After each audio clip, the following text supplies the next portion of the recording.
Hace 8 días atrás, el pastor Jorge nos habló acerca de esta mujer, y es la mujer cananea, una mujer extranjera que logra con su actuar sacar de los labios del maestro un elogio que ni siquiera los discípulos lograron adjudicarse alguna vez.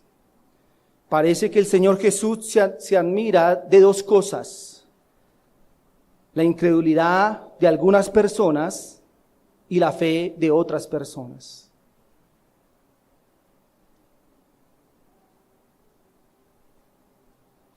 Curiosamente, las veces que se admiró de la fe de alguien, se trataba de personas que no pertenecían al pueblo de Israel. Se admiró de la fe del centurión romano y en este caso de la mujer cananea. El libro de Mateo, en el capítulo 8, encontramos este contraste. Si usted mira Mateo capítulo 8, versículo 10, el Señor dice: al oírlo Jesús se maravilló y dijo a los que le seguían: de cierto os digo que ni aún en Israel he hallado tanta fe. Se refería al centurión. Y más adelante, en el versículo 26 del mismo capítulo, el Señor les dice a sus discípulos, Él les dijo: ¿por qué teméis, hombres de poca fe? Entonces, levantándose, reprendió a los vientos y al mar, y se hizo grande bonanza. Quiero que hoy entonces nos enfoquemos en esta mujer de piedad que se mencionó el domingo pasado y que hoy analizaremos a través de algunas características que tenía esa gran fe que ella logró captar la atención del maestro y su admiración. Este relato es particular, ya que se podía esperar una gran fe de los habitantes de Betania o Jerusalén. Pero cuando se lee que esta gran fe provenía de la región de Tiro y Sidón, es sencillamente sorprendente. Esto nos recuerda que no es el lugar de nacimiento lo que hace a las personas ser creyentes, sino la gracia soberana de Dios. Como dijo Rael, podríamos vivir en la casa de un profeta como Giezi, el criado de Eliseo, y sin embargo seguir sin arrepentirnos, sin creer y apegados al mundo. O podríamos vivir en la mitad de la superstición y de las tinieblas de la idolatría, como la muchacha que servía a la mujer de Naamán, y sin embargo ser fieles testigos de Dios y de su Cristo. Únicamente, hermanos, es por gracia. Solamente la gracia de Dios puede transformar el corazón de un hombre. En esta tarde quiero que estudiemos la fe de la mujer cananea. Esta pobre mujer que estaba alejada de la ciudadanía de Israel y ajena a los pactos de la promesa. Y quiero que aprendamos de ella cuáles son esas marcas que caracterizan la fe que Cristo admira. Por eso le he titulado a esta enseñanza: la mujer sirofenicia, la fe que Cristo admira. Quiero que miremos entonces esas características de esa gran fe. El Señor le dice: grande es tu fe. Como primero entonces, la primera característica que podemos ver de la fe de esta mujer es que esta fe se caracterizaba porque se fortalecía a pesar de los obstáculos. La fe se fortalecía a pesar de los obstáculos. Podemos ver entonces que ella encontró muchos obstáculos, ella enfrentó muchos impedimentos, pero sin embargo ella insistió porque reconoció en el Señor al Mesías, el único que podía darle una respuesta favorable a su petición. Ella se aferró a la única esperanza que su hija tenía para ser liberada de esa posesión demoníaca. En el versículo 22 y 23 del capítulo 15 que leímos de Mateo, versículo 22 dice: "He aquí una mujer cananea que había salido de aquella región clamaba diciendo: Señor, Hijo de David, ten misericordia de mí. Mi hija es gravemente atormentada por un demonio". Y quiero que se fije muy bien en el versículo 23. Allí es donde ella encuentra obstáculos que cualquiera podría haberse desanimado por ello. Y no eran cualquier obstáculos. Versículo 23 dice: "Pero Jesús no le respondió palabra". Un momento, si el Señor Jesús, cuando clamaban a Él, cuando le decían: Hijo de David, ten misericordia, el Señor atendía. Pero dice la Escritura, y Mateo nos relata y nos dice que el Señor no le profirió palabra. Allí encontramos ese primer obstáculo para la fe. Y podemos llamar entonces a ese primer obstáculo el silencio divino. Cristo guardó silencio.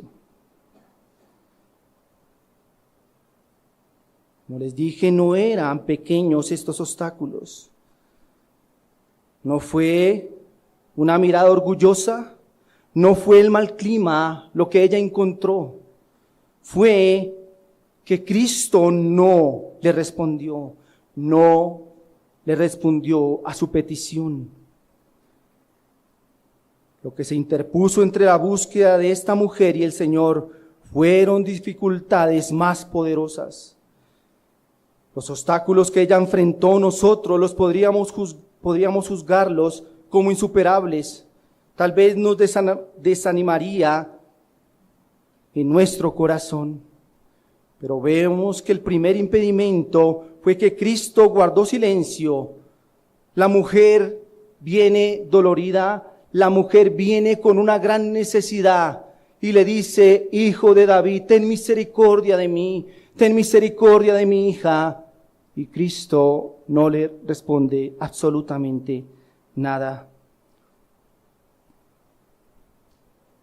Pero ella se arroja a los pies de Cristo y le suplica que tenga misericordia de su hija atormentada. Frente a este episodio tan dramático como pudo haber sido, el Señor guarda silencio. No se impactó por el gran dolor de ella, pero ella no duda de Él. Ella no se quedó pasmada, ella no se resigna a no encontrar en Cristo lo que deseaba. Ni Cristo mismo, con su aparente indiferencia, pudo hacer que ella desistiera o desconfiara de su poder y su benevolencia. Hermanos, es difícil mantener la fe cuando la oración parece ineficaz. Recibir como respuesta a nuestra oración un gran silencio es desesperanzador. Sin importar cuánto usted ha orado, sin hallar respuesta, le pido, mi hermano, que no permita que la duda penetre su corazón. Todos hemos podido, quizás en alguna ocasión, experimentar el silencio divino. Lloramos y no vemos quizá la respuesta del Señor. Y eso puede traer desconsuelo y descontento a nuestro corazón. Pero la fe de esta mujer nos enseña que la fe que se aferra a Cristo pasa por encima de estos asuntos. La fe verdadera no nos permitirá cesar de orar. Jesús es poderoso, Él quiere salvar y usted debe creerlo. Spurgeon dice: y si no puede entender la paz que la fe en última instancia debe traerle, y si no tiene la certeza del perdón de su pecado, y si no hay destellos de gozo que visiten su espíritu, aún así crea en el que no puede mentir. Crea en aquel que ha prometido que estará con nosotros. Crea en aquel que ha prometido fortalecernos y ayudarnos. Mis hermanos, hay momentos donde vamos quizás a la oración con gran carga y amargura, con aflicción y turbación de espíritu, pero el Señor en ella derrama sobre nosotros fuerza, gozo, nos reviste de esperanza y paz. Vamos a la oración tristes y en agonía, y el Señor nos fortalece y nos levanta, nos enjuaga nuestras lágrimas y renueva nuestra confianza. Eso es una gran bendición. Pero hay otros momentos donde vamos a la oración desconsolados, agobiados y salimos igual. No sentimos descanso, no sentimos consuelo, parece que Dios no nos hubiera escuchado. No recibimos respuesta, pero tampoco alivio. Aún en estos tristes momentos, la fe se aferra al Señor, no a lo que siente, sino a lo que Él ha dicho. Esta mujer pudo haber orado como David en el Salmo 13:1.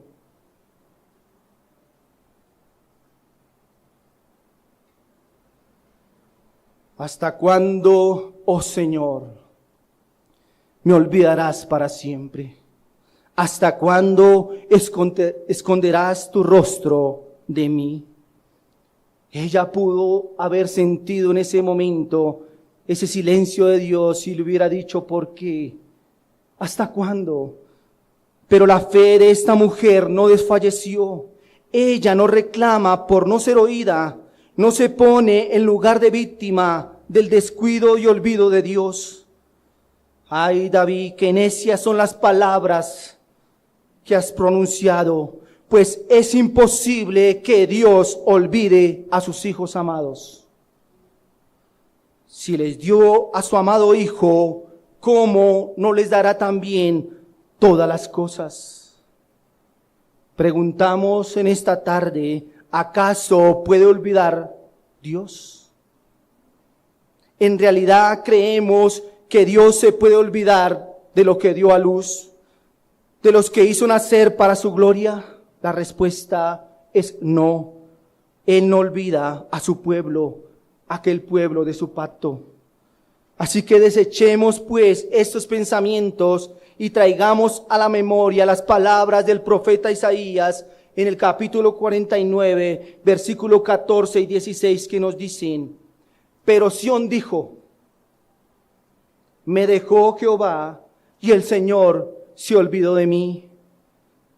¿Se olvidará la mujer de lo que dio a luz para dejar de compadecerse del hijo de su vientre?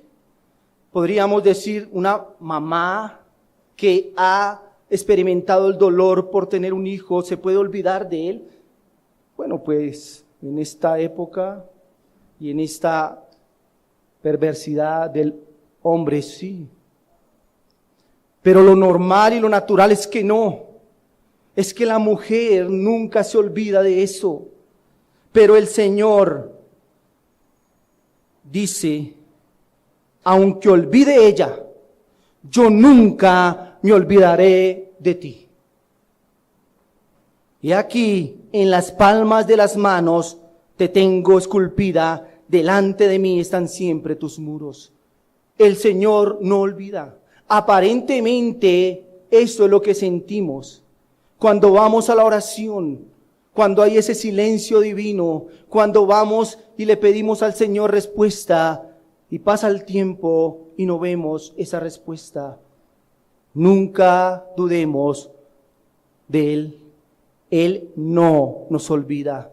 Él está allí. Lastimosamente los creyentes somos más parecidos a David que a la mujer sirofenicia. Frente al silencio divino nos quejamos. No son las pruebas más intensas, sino las más prolongadas, las que son más peligrosas.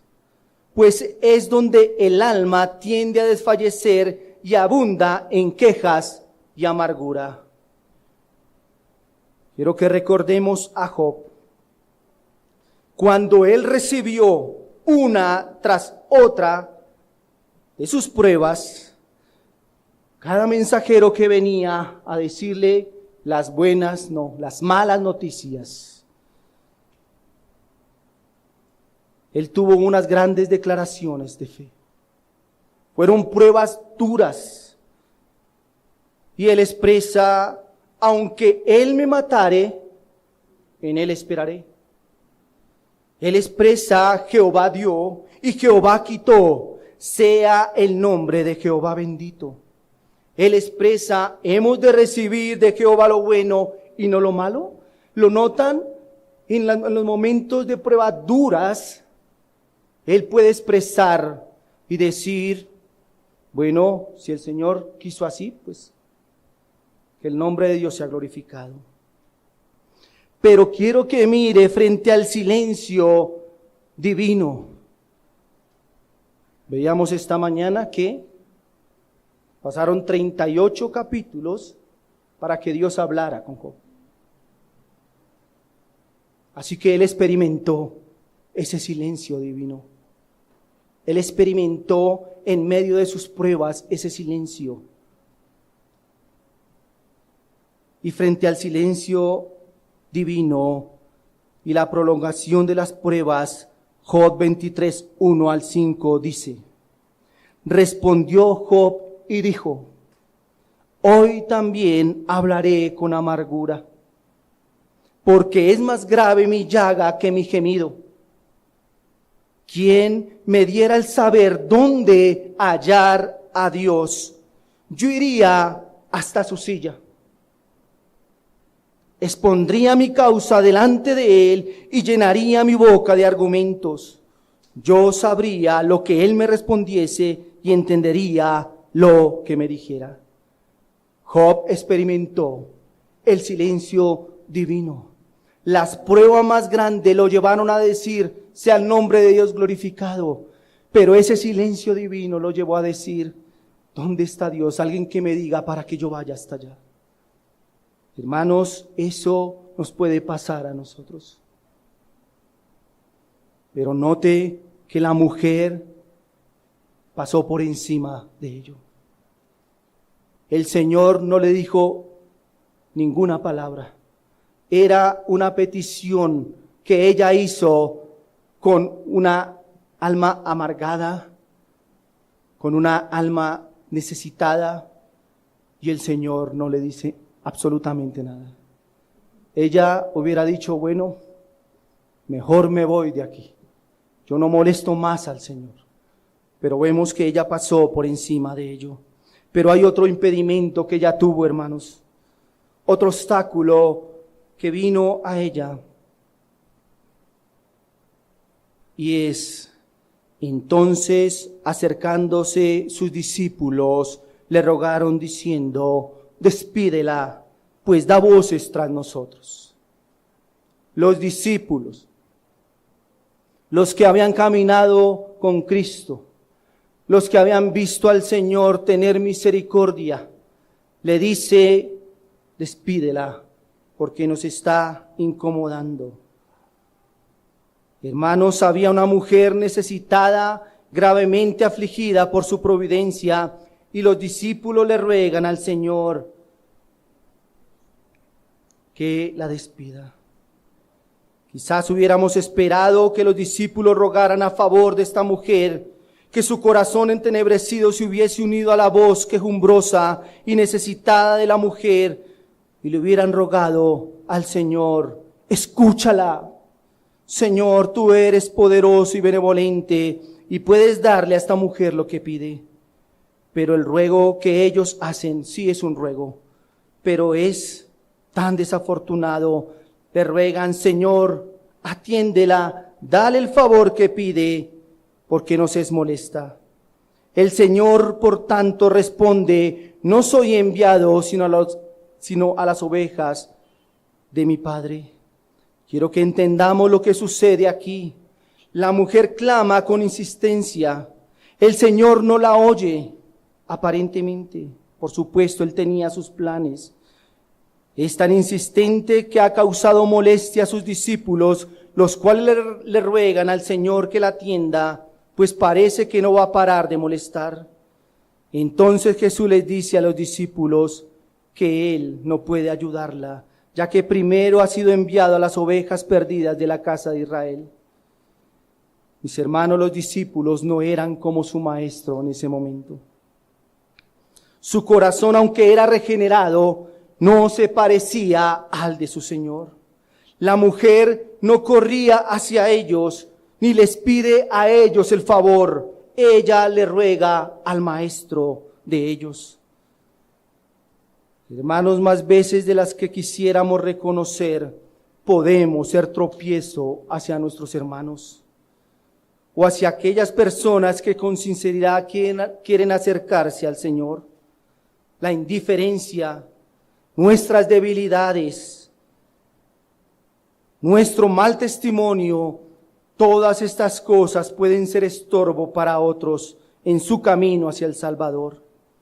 Muchas veces somos como los discípulos, egoístas y presumidos. Nos olvidamos de la voluntad del Maestro, que es salvar las almas, y creemos que su principal objetivo es evitar que seamos incomodados. Pero noten que ni aún la actitud de los discípulos logró contrarrestar la fe profunda y grande de esta mujer. Así debe pasar con todos nosotros hoy. Nada lo debe separar de la búsqueda insistente de la respuesta divina. Si alguno aquí en esta tarde ha sentido un desplante de algún discípulo, no le haga caso, por favor. No le haga caso. Siga buscando a Cristo. Siga insistiendo. Siga orando. Siga creyendo en el Señor. Y por supuesto, perdónenos si esto hemos hecho. Pero siga insistiendo. Siga buscando al único que puede darle vida. Discípulos del Señor, necesitamos aprender del Maestro ternura y compasión por las almas sedientas, por las almas débiles y por los necesitados. No podemos tener un Maestro lleno de compasión y estar llenos de indiferencia y orgullo. No podemos ser receptores de la gracia divina y negarnos a dispensar gracia con otros. No podemos ser amados tan profundamente y ser mezquinos para dar amor. Sin embargo, esto sucede y es una realidad. El pecado remanente hace sus estragos aún en el alma llena de gracia. Esto es, entre otras cosas, vergonzoso. Así que pidamos ser librados de este horrible mal y clamemos el perdón por el mal que hayamos causado. Hermanos, tiene razón el Señor en elogiar esta fe. Una fe que supera los obstáculos, una fe sencilla, una fe humilde, una fe infantil. Así que le he mostrado que las características de la fe de esta mujer era que pasaba por encima o pasó por encima de los obstáculos. Quiero que vayamos entonces a una segunda característica de esa fe de la mujer sirofenicia, y es que esta fe que ella tenía no discutió con el Señor. Esa fe no discute, sino que espera el tiempo de Dios.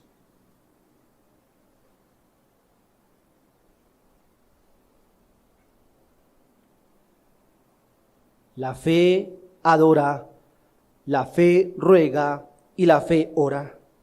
En el versículo 25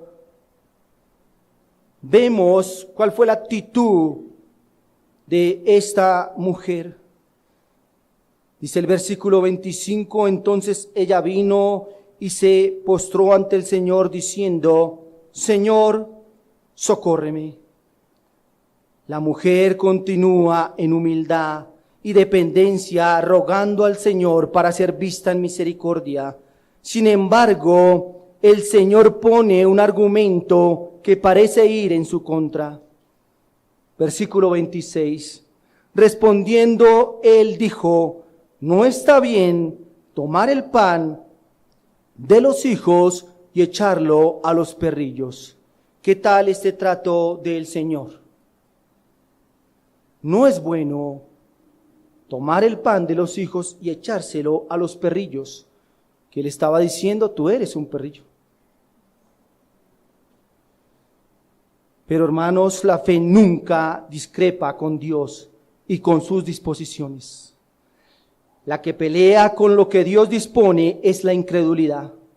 La fe cree que todo lo que Dios dice, sea alentador o desalentador, en eso ella descansa. Ya hemos visto que el Señor Jesús, siendo el más tierno y sensible de todos los hombres, al mismo tiempo era directo y sincero. Él le declara: no estoy llamado sino a las ovejas de Israel. Esto hubiera sonado ofensivo a los oídos de una extranjera, pero ella no se molesta, no se resiente, no se defiende u objeta. La fe de esta mujer expresa conformidad con todo lo que Jesús le dice. Versículo 27, mire lo que ella responde en esa primera parte. Y ella dijo: uy, pero ¿por qué me tratas de esa manera, Señor? Ese trato tan duro conmigo. ¿Qué le dijo ella? Sí, Señor, tú tienes razón. Tú me dices que yo soy un perro. Es verdad, yo lo soy. Tú dices que primero tienes que ir a tus hijos, perfecto. Eso es. La mujer no objetó. El Señor le estaba diciendo: tú no eres mi hija. Mis dones son para mis hijos. Y no es bueno tomar las bendiciones de los hijos y dárselas a los perrillos. A lo que la mujer responde: es cierto, sí, Señor, tienes razón. Yo no merezco nada de tu mano. No me debes nada, Señor. No estás obligado a actuar a mi favor, ni a favor de mis hijos. Soy una indigna pecadora. Soy menor que un israelita. Sin embargo, dame alguna de tus migajas. Quiero que observen que esta era una gran fe, porque la mujer no discrepó con el Señor argumentando o dudando de la soberanía de Dios, de la justicia, de sus propósitos o de sus tiempos. Ella no pretendía cambiar los planes de Dios, ni interponerse en sus designios perfectos, pero ella deseaba un poquito de gracia. Ella no quería ni siquiera cambiar su condición. Ella no pidió ser hecha hija, se conformó con su condición de perrillo.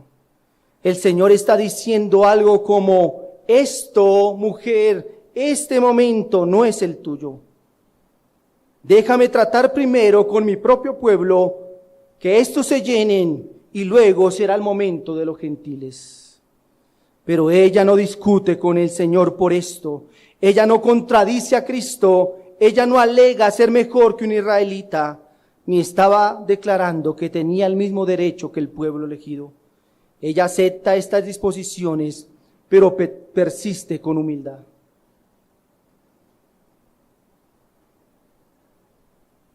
Puedo decir en esta tarde, hermano, pelee en los términos de Dios. Quéjese con humildad delante de Él y espere. Descanse en su soberanía y en los planes perfectos de Dios. No contienda con su hacedor.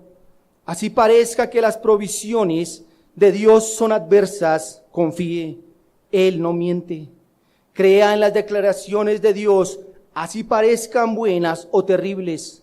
Exprese conformidad con la palabra de Dios, sea esta como el bálsamo para una herida, o así esta sea como espada de dos filos que penetra y corta para dar muerte. Si la palabra de Dios es verdad, que lo es, no pelee en su contra, sino póstrese ante ella. Tome en cuenta que la fe abnegada de la mujer la lleva no solo a estar de acuerdo con las disposiciones de Cristo. Y quiero que entendamos aquí algo. Yo puedo decir, bueno, yo estoy de acuerdo con lo que Dios tiene para mí. Y como esta mañana nos enseñaba el pastor, pueda que nuestra boca no exprese la inconformidad y puede que digamos, si yo acepto lo que Dios traiga para mí, pero la fe verdadera no se queda solamente allí en aceptar la soberanía de Dios. La fe verdadera no se queda simplemente en no discutir con Él por los tratos que Él tiene con nosotros, sino que la fe verdadera está de acuerdo con su voluntad y además de eso adora a Dios por esas disposiciones. La fe no se queda solamente en decir, sí, Señor, yo me dispongo y lo que tú quieras hacer. No, ella va más allá y adora. Usted puede ver que ella, ¿qué hizo? Se postró delante del Señor y lo adoró. El Señor no le había contestado. Había tenido un silencio divino. Sus discípulos le habían dicho no. El Señor viene y la trata como un perrillo. Y sin embargo, ella dice, sí, Señor, pero ¿qué hace? Ella se postra y adora. Esa, hermanos, es la verdadera fe. La palabra adorar en griego da la idea de venir y echarse a los pies de alguien, como un perrillo que viene y se arroja a los pies de su amo. Así se echó ella a los pies de su Señor. Ella comprendía su bajeza y la excelencia del Hijo de Dios. Su idea de Cristo no cambió, aunque le fue negado lo que pidió, aún era digno de adoración. Y al echarse a tierra reconoce, Dios, haz conmigo tu voluntad, como un perrillo que se sienta a los pies de su amo, esperando que éste le ponga la mano sobre su cabeza. Hermanos, los creyentes somos como los perrillos, esperando que el Señor nos mire con misericordia y nos socorra. Extendemos nuestras manos menesterosas, esperando que Él nos sacie con sus beneficios. Pero los cristianos no somos perros salvajes ni agresivos. No mostramos los dientes ni ladramos cuando no somos favorecidos. Muchas veces los creyentes expresan la siguiente frase: Dios es bueno.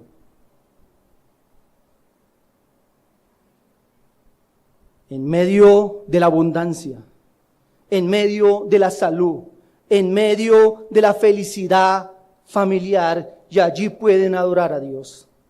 Pero yo me pregunto en esta tarde, ¿por qué los creyentes declaran que Dios es bueno?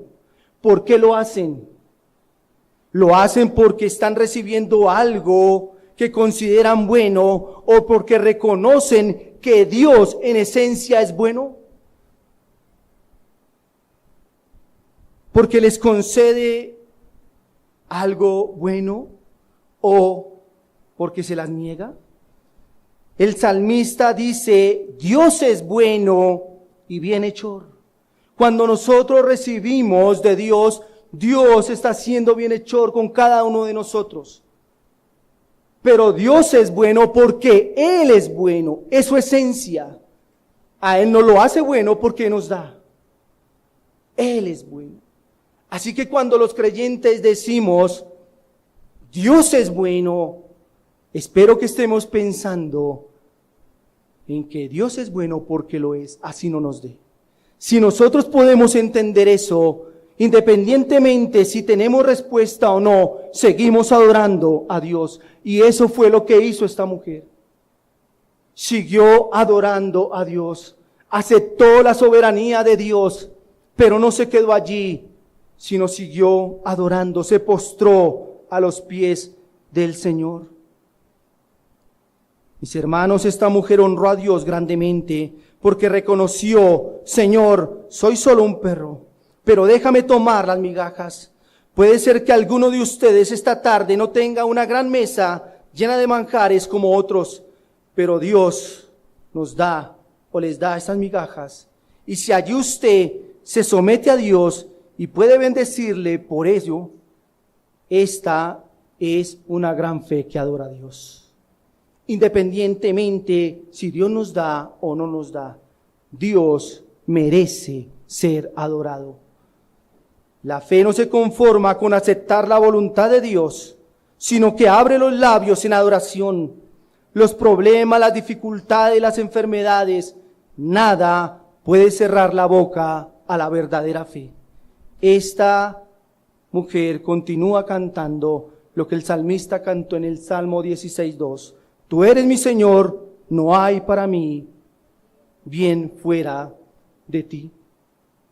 Ella pudo entender entonces que Cristo era su todo. Quiero que miremos una tercera característica.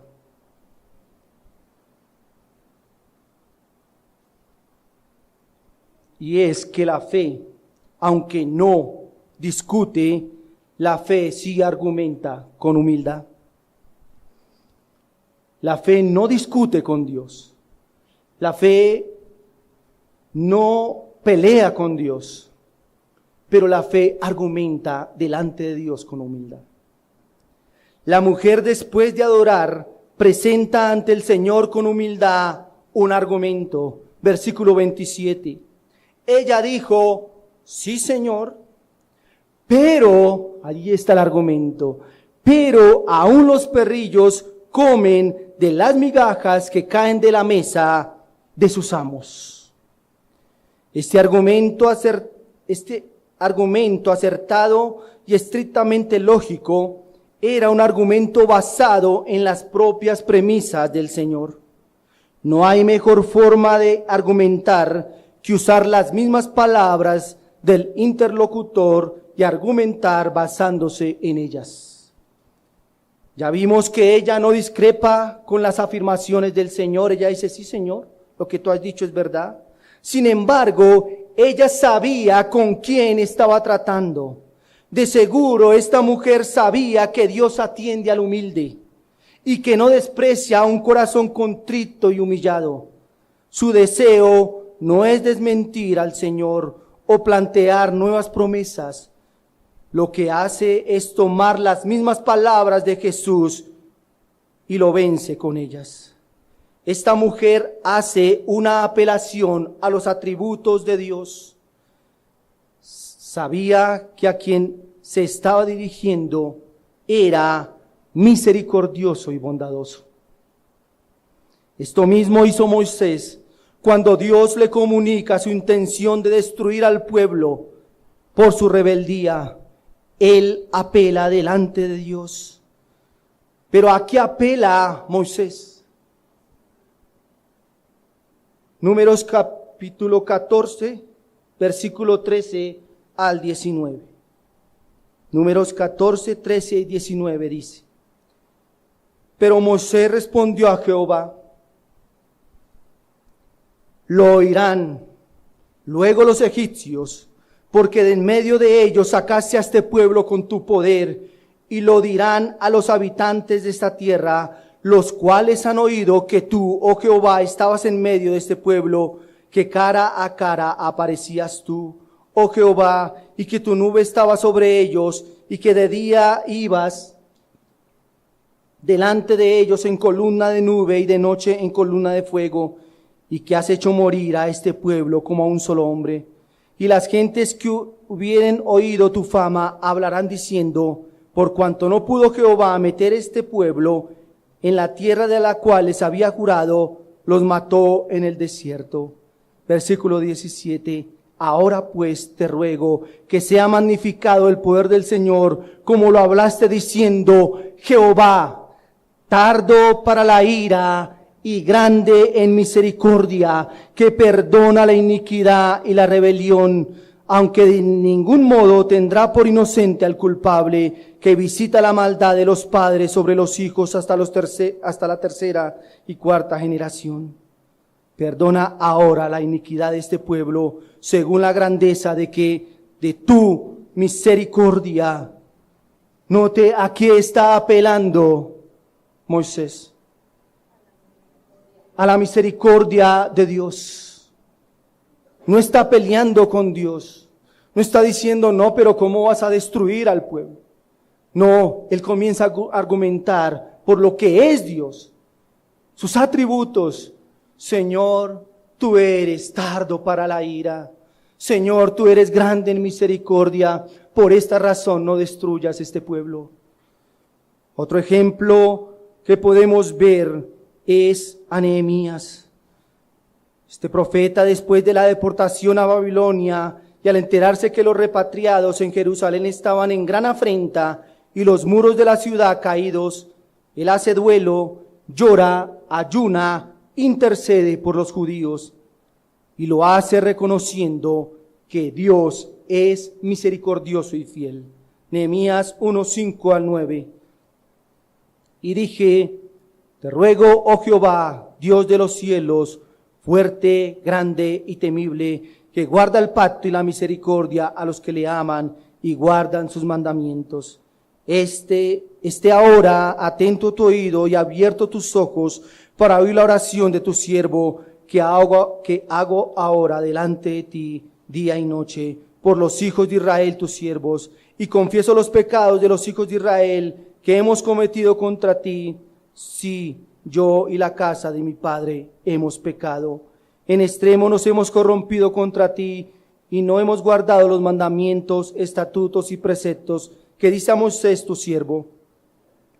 Acuérdate ahora de la palabra que diste a Moisés tu siervo, diciendo, si vosotros pecareis, yo os dispersaré por los pueblos, pero si os volviereis a mí y guardareis mis mandamientos y los pusiereis por obra, aunque vuestra dispersión fuera hasta el extremo de los cielos, de allí os recogeré y os traeré al lugar que escogí para hacer habitar allí mi nombre. Este hombre estaba reconociendo el pecado del pueblo, estaba afligido, pero ¿cómo va delante de Dios? ¿Reclamándole a Dios? No, reconociendo que Él es justo, que ellos habían pecado, pero Él apela a que Dios es misericordioso con aquel que se arrepiente. Hermano, la fe no reposa en lo que nosotros somos, la fe reposa en lo que Dios es, confía en lo que Dios es y usa las palabras de Jehová para hacer de ellas un fundamento inamovible. Para hallar de Él la gracia, y espero entonces haber podido mostrar que la fe que Dios admira utiliza las premisas de la Escritura para argumentar delante de Él que Él es misericordioso y fiel.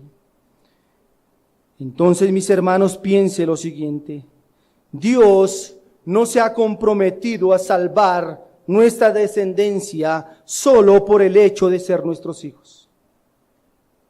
Él ha prometido salvar a los que se arrepienten. Sin embargo, la fe de aquellos padres creyentes sabe esto, que no es nada, que no merece nada, pero que Dios es misericordioso. Y este padre puede ir a las palabras de Ezequiel capítulo 33, versículo 11, que dice, diles, vivo yo, dice Jehová el Señor, que no quiero la muerte del impío, sino que se vuelva el impío de su camino y que viva. Volveos de vuestros malos caminos, ¿por qué moriréis, oh casa de Israel? Y primera de Timoteo 2, 3, 4 dice, porque esto es bueno y agradable delante de Dios nuestro Salvador, el cual quiere que todos los hombres sean salvos y vengan al conocimiento de la verdad. Note, hermanos, que allí no discutimos con el Señor, no peleamos con sus disposiciones, pero nos aferramos a sus palabras, porque Él es fiel y misericordioso. La fe no pelea con Dios, pero la fe argumenta delante de Dios. Su palabra, sus características, sus atributos, lo que es Él, allí podemos ir.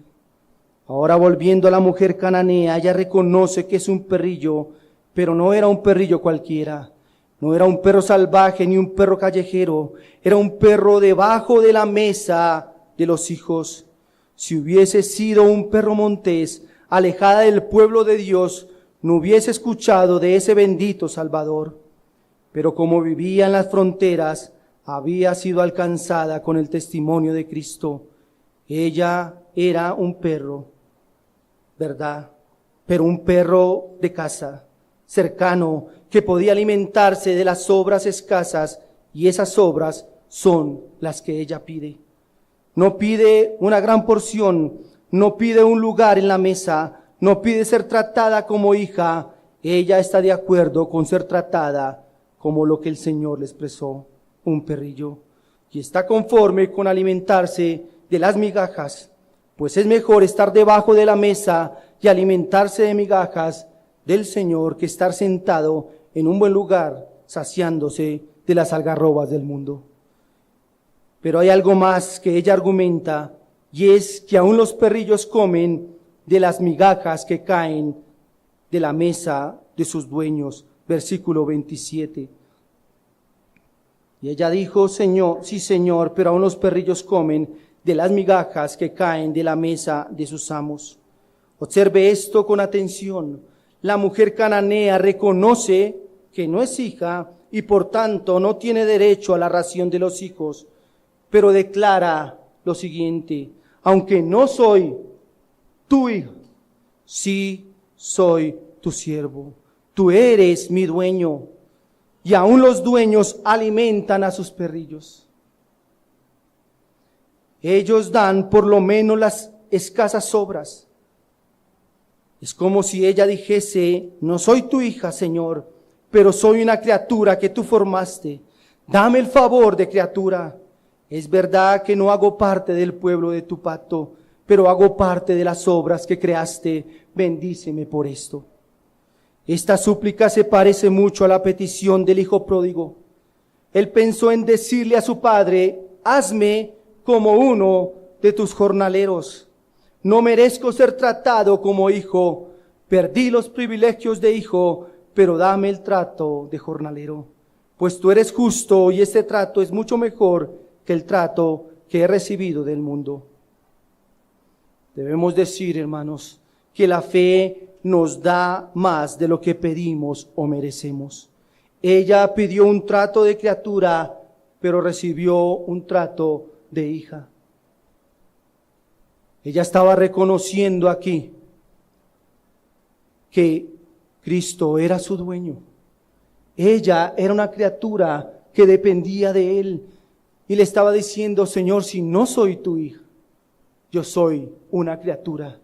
Ella entendió lo que la palabra de Dios dice: todo lo que respira, alabe al Señor. Y sin embargo, ella reconocía que no era hija. Obviamente no estaba entendiendo. Allí hubo fe salvadora, lo que le estoy diciendo. No podemos decir, ay, es que la fe de una mujer incrédula, allí el Señor trabajó. Pero hermanos, la fe verdadera se aferra. La fe verdadera argumenta. Que vimos entonces hoy esas tres características de la fe verdadera. La fe pasa por encima de los obstáculos. La fe verdadera no discute con Dios, pero la fe que Dios o que Cristo admira es esa fe que aunque no discute, argumenta delante de Él. Déjeme terminar con lo siguiente. La fe de esta mujer triunfó. Ganó un elogio para sí misma. Jesús le dice, oh mujer, grande es tu fe. Ella no había escuchado de las profecías, no había sido criada como judía. Sin embargo, se convirtió en una creyente de primera clase. La gracia se complace en hacer este tipo de maravillas. Ella no vivía en las tierras en las cuales Jesús caminaba llevando el mensaje de salvación y haciendo milagros poderosos. Ella no hacía parte de los seguidores frecuentes del Señor. Nada de eso. Era una extranjera, un habitante de la frontera que escuchó que el Mesías de los judíos había llegado y eso le fue suficiente para aferrarse con todas sus fuerzas a Él. Así es la gracia. Ella no necesitó ni meses ni años. Ella no es esclava del tiempo. En ocasiones la gracia obra de maneras asombrosas y con poca luz. Hace creyentes firmes, aunque sencillos. Sin embargo, ustedes y yo, que tenemos la Biblia completa, que tenemos maestros fieles, que tenemos una iglesia de sana doctrina, mostramos en ocasiones una fe tan débil. La mujer sirofenicia debería avergonzarnos hoy, ya que esta pobre mujer con sus pobres posibilidades demostró más de lo que muchos muestran hoy. Débil era en su aspecto y providencias, pero fuerte en su fe. Los creyentes que tienen más que la mujer cananea no deberían conformarse con una fe menor. Por tanto, deberían clamar lo que los discípulos le clamaron a Él en Lucas 17:5. Señor, aumentanos la fe. Esa debería ser nuestra oración. Debemos reconocer que aunque hemos visto más del Señor, hemos tenido palabra domingo tras domingo, hemos sido consolados por el Señor, tenemos una palabra fiel desde el púlpito. Y sin embargo, mis hermanos, tenemos una fe pequeña. Mis hermanos, deberíamos tener una fe que supere todo obstáculo, una fe que descanse en Dios y sus disposiciones, y una fe que se nutra y argumente con la palabra de Dios. Me pregunto, cuando el Señor mira a la iglesia de Suba, ¿qué dirá de nuestra fe? ¿Será que el Señor puede reclamar diciéndonos, hombres de poca fe? ¿Hasta cuándo antes he de estar con vosotros? ¿O será que puede decir como a la mujer cananea, grande es tu fe? Confiamos en el Señor, descansamos en el Señor. Mis hermanos, quiero aclarar que esta enseñanza no tuvo como objetivo darle los pasos de una fe admirable para que pida todo lo que desee y sin obstáculos el Señor le dará cualquier cosa que pida. Yo sé que la historia termina diciendo que el Señor le concedió a la mujer lo que había pedido. Y esta predicación no es para que usted siga los pasos y diga, bueno, quiero la respuesta del Señor, pues el hermano me dio los pasos y lo voy a seguir.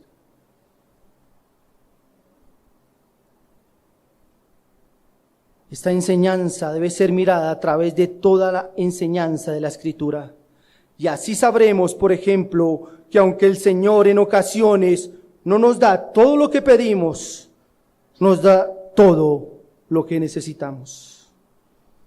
Y que en otras ocasiones nos quita algunas cosas para darnos otras mejores. Que en ocasiones se complace en negarnos algunas bendiciones porque es su voluntad y es lo mejor para el alma. Hermano, recuerde, el Señor nos da lo que necesitamos. Lo que Él sabe que necesitamos, Él nos lo da. Así que el Señor nos ayude, que el Señor disponga nuestros corazones y que el Señor nos permita, o que el Señor aumente nuestra fe y nos permita seguir confiando grandemente en Él. Oremos.